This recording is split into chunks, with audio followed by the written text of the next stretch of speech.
नमस्कार जी है तो जहान है सेहत कार्यक्रम में आपका स्वागत है। मैं आपके साथ मुरली मनोहर और आप देख रहे हैं नेशनल टेलीविजन। जी आपने सही सुना, सेहत जी है तो जहान है। अगर आपका स्वास्थ्य ठीक नहीं है तो आपके लिए सब कुछ फीका फीका है। तो आज हम बातचीत करेंगे हड्डी और नस रोग के संबंध। आज हमारे साथ होंगे पूर्वांचल के जाने माने हड्डी और न्यूरो के डॉक्टर एम प्रसाद जी।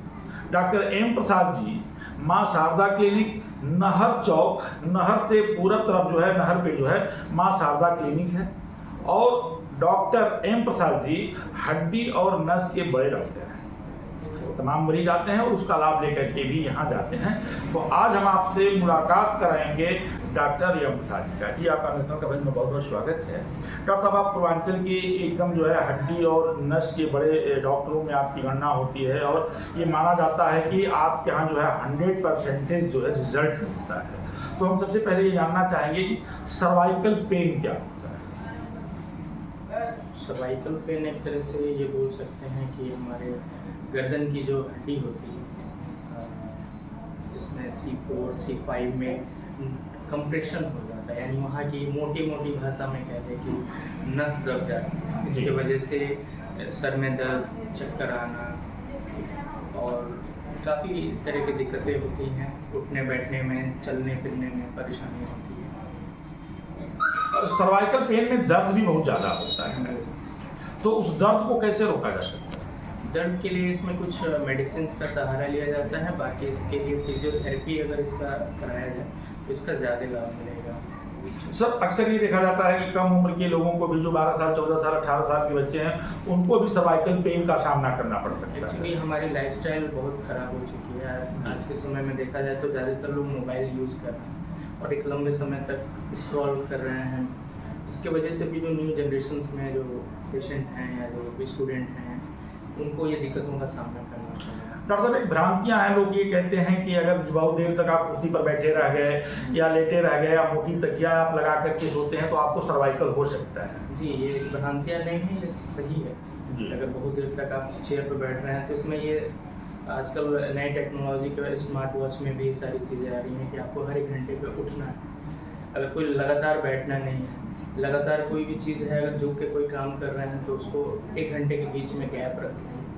इस तरह का प्रिकॉशंस रखेंगे तो ये चीज़ें कम से कम होने का चांस है। जो छोटे बच्चे होते हैं, छोटे बच्चे अब ऑनलाइन पढ़ाई कर रहे हैं, 4 घंटा, 5 घंटा, 6 घंटे तक वो मोबाइल पे पढ़ते हैं, तो इसका उनके सेहत और सर्वाइकल पर कितना असर पड़ सकता है? अगर चूँकि छोटे बच्चे हैं अभी, उनके देखा जाए तो इनिशियली उनका भी डेवलपमेंट होगा जी, तो उस बोन्स और हड्डियाँ बढ़ती हैं। और जब हम शुरुआत में ही अगर अपनी पोस्चर्स को ख़राब कर लेंगे तो जाहिर सी बात है आगे चल के काफ़ी दिक्कतों का सामना करना पड़ता है। तो हमें इसके लिए सावधानियाँ क्या बरतें? सावधानियों में यही होगा कि जैसे आप कोई काम कर रहे हैं झुक के, तो उसमें बीच बीच में गैप रखें। 10-5 मिनट के लिए उठ जाएं, खड़े हो जाएं। लगातार बैठ के कोई काम कर रहे हैं तो एक बीच बीच में थोड़ा खड़े हो जाएं।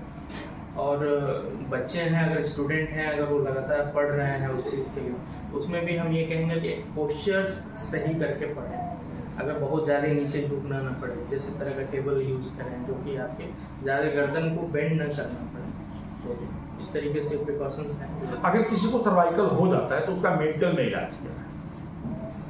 मैंने बताया इस चीज़ के लिए कुछ मेडिकेशंस, मैंने दवाइयों का सेवन करना होगा और साथ ही साथ फिजियोथेरेपी का और व्यायाम करना। छोटा सा और अंतिम सवाल हम आपसे पूछेंगे।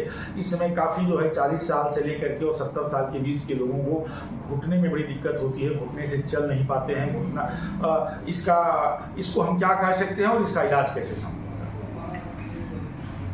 घुटने का जो दर्द है, वो कारण है, वो भी हमारे लाइफस्टाइल से जोड़ा जा सकता है, जिसमें ओवरवेट होना है, यानी हमारी जो वेट है ज़्यादा बढ़ना, इसके वजह से कमर पे और घुटनों पे असर आता है। और इसके एक समय रहते हमारे घुटने के बीच में जो आम भाषा में ग्रीस बोलते हैं और हमारे मेडिकल टर्म में कार्टिलेज, उसका घिसने की वजह से ही ये आगे जो दर्द का सामना या उठने बैठने में दिक्कत, ये सब चीज़ों में दिक्कत होता है।